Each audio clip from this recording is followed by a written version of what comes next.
സദ്യക്കൊക്കെ പറ്റിയ നല്ലൊരു കുമ്പളങ്ങ പുളിശ്ശേരി ഉണ്ടാക്കിയാലോ? ചട്ടിയിലേക്ക് വെളിച്ചെണ്ണ പുരട്ടി കൊടുക്കാം. ചെറുതായി കഷ്ണങ്ങളാക്കിയ കുമ്പളങ്ങ ഇട്ട് കൊടുക്കാം.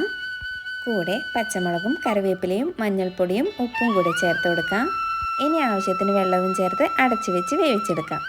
മിക്സിയുടെ ജാറിലേക്ക് 1 കപ്പ് തേങ്ങയും 1/4 ടീസ്പൂൺ ജീരകവും 2 പച്ചമുളകും 1 ചെറിയുള്ളിയും 1/4 കപ്പ് വെള്ളവും ചേർത്ത് നന്നായി അരച്ചെടുക്കാം. ഇനി അരപ്പും കൂടി ചേർത്ത് ആവശ്യത്തിന് വെള്ളവും കൂടി ചേർത്ത് നന്നായി യോജിപ്പിച്ചെടുക്കാം. ആവശ്യമെങ്കിൽ മഞ്ഞൾപ്പൊടി കൂടി ചേർത്ത് കൊടുക്കാം.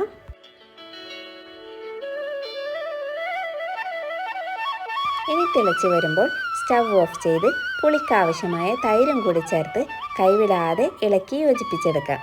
കറിക്കാവശ്യമായ താളിപ്പ് കൂടി റെഡിയാക്കാം. വെളിച്ചെണ്ണ ചൂടായി വരുമ്പോൾ കടുക്, ഉലുവ, വറ്റൽമുളക്, കറിവേപ്പിലയും അല്പം മഞ്ഞൾപ്പൊടിയും ചേർത്ത് താളിച്ചൊഴിച്ചു കൊടുക്കാം. അപ്പോൾ നല്ല ടേസ്റ്റി ആയിട്ടുള്ള കുമ്പളങ്ങ പുളിശ്ശേരി റെഡി ആയിട്ടുണ്ടേ. ഇങ്ങനെ ട്രൈ ചെയ്ത് നോക്കാത്തവരുണ്ടെങ്കിൽ ഒന്ന് ട്രൈ ചെയ്ത് നോക്കിക്കോ. ഉറപ്പായിട്ടും നിങ്ങൾക്ക് എന്തായാലും ഇഷ്ടപ്പെടും.